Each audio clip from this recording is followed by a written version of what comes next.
Hello, Daryl here. This is not your regularly scheduled Total Soccer Show episode. This is me introducing a 10-minute clip from a new soccer podcast co-hosted by our Goalmouth buddies Brooks Peck and Ryan Bailey, plus the mysterious Theo Messi. It's called the Dirty Tackle Podcast, and it's in the same vein as Brooks' Dirty Tackle website. It's a lot more irreverent and a lot sillier than TSS. These guys won't be talking tactics, but they will be talking about sleeve sponsors, banners flown by planes, and Ronaldo having airports named after him. It's that kind of podcast. You're about to hear a 10-minute clip from the pilot episode, a segment called Life Ref. If you like what you hear, then find the Dirty Tackle podcast on iTunes and hit subscribe. You can also vote for Dirty Tackle in the Panoply Pilot project. The link is in the show notes. The first voice you'll hear is Theo Messi. Then someone sings, I'm not sure who that is. The second voice you hear is Brooks Peck, and then the British guy will be Ryan Bailey. All right, over to you guys, Dirty Tackle. In the future, you got to make a Life Ref song. That's like really corny. It's the Life Ref. He refs your life up. So you better watch out. He's gonna officiate your life. So you don't play by the rules, but you should. Everyone needs a life coach. Not everyone. Especially a couple people in this room right now. For sure not. But what if it's too late to prevent you from making terrible mistakes? That's where the life referee comes in, making judgments on questionable occurrences in the football world and booking those who deserve to be punished. We here at Dirty Tackle are the life refs and life linesmen. Ryan, start us off with our first case. I will take the first turn as life ref. I'm not going to be life linesman. Jesus, you're life third official. You're life fourth official, even though we have three people. Boy, can't I be like the life... You're like the life groundskeeper. The life groundskeeper. You just keep it nice for the rest of us, yeah? Okay, guys, I'm going to take first turn as life ref here. My subject I'm tackling is sleeve advertising in the Premier League. From next season, instead of the Premier League badge on one of the arms of the shirt, there's going to be a space for a sponsor. A lovely commercial opportunity for all the clubs there. Man City are the first ones to exercise this right, apparently. And they're going to have Nexen Tire Corporation on the side of their sleeve there. South Korea's finest, I hear. Wrong. You don't want Pirellis, you want Nexens. That's right. Yeah, that's a delicious They better be paying us for that. Little quote here from Manchester City's Chief Commercial Officer Tom Glick. The price point would be less than the front of the shirt. Makes sense. It's not on the front. It's smaller. It's on the sleeve. Valid. But the media value is incredible. Incredible, guys. It's not just regular media value. It's incredible value that we're getting on this shirt sleeve. I'm going to go straight off and give my judgment here, if you don't mind. I'm going to say... play on. I'm showing advantage to You're this. okay with this? I don't have a problem with this. I can see that some people would, but we live in a world where Manchester United has an official diesel engine partner. Who doesn't? We've got Barcelona with sponsors underneath their shirt. Yep, they've got outrageous. Intel Insight written underneath their shirt. Well, now Barcelona also has a sleeve sponsor. This has been going on in other places too. In Spain. You got in the Mexican leagues they have loads. Yeah. I found a Swedish side called Mjällby AIF. That's how you pronounce it in Swedish. In their home strip, they've got 13 different sponsors on it. Lucky number 13. We all know that the Premier League sold its soul to Devil many years ago. Why not just have a sleeve sponsor? I'm fine with it. I applaud this refereeing decision from the stands, as I would if I saw a proper advantage played in a game.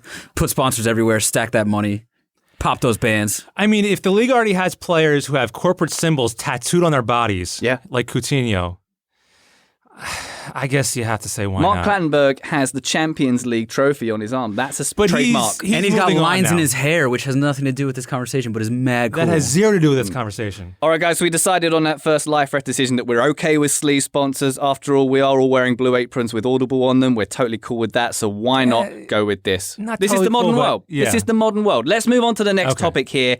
Plain banners. That's not banners which are plain in design. This is banners being carried by planes, specifically ones over the Hawthorns, one of the best stadium names in all of the world. It's like out of Harry Potter. Yeah. By the way, my favourite stadium names, Hawthorns and El Madrigal.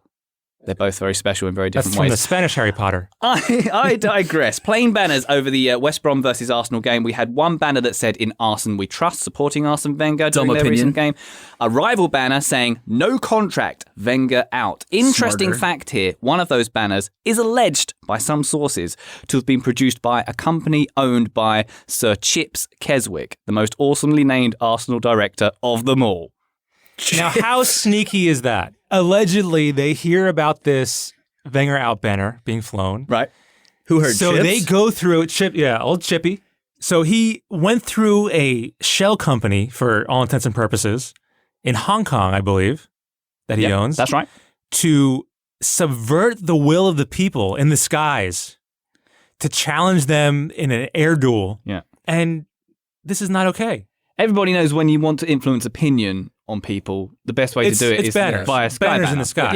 Yeah, it's the best way to do been it. that way for years. I get all of my ideas from banners in the sky. But by the way, guys, my life ref decision on this is a straight red card. Everyone involved in plain banners in general should be thoroughly ashamed of themselves. They should get not just stadium bans. They should get bans from football. They should have to go watch golf instead now, because that's absolutely disgraceful. They have too much money for their They've own got good. too much money. They can afford Arsenal season tickets, so we know they're rich anyway. This but is such an Arsenal spend problem. your money on plain So, banners. okay, here's what I'm going to do. I'm going to give a yellow card to the Wenger out banner and a red to the shady Wenger in banner. Check this. I'm going to give a yellow to that guy Chips because he's got a cool name and he deserves to stay in the game. That's a red card. I'm going to give a red card. Keswick, I'm going to give a red card to the fan with the initial banner for not checking the air traffic control schedule and making sure the skies would be clear for him to get his man fired.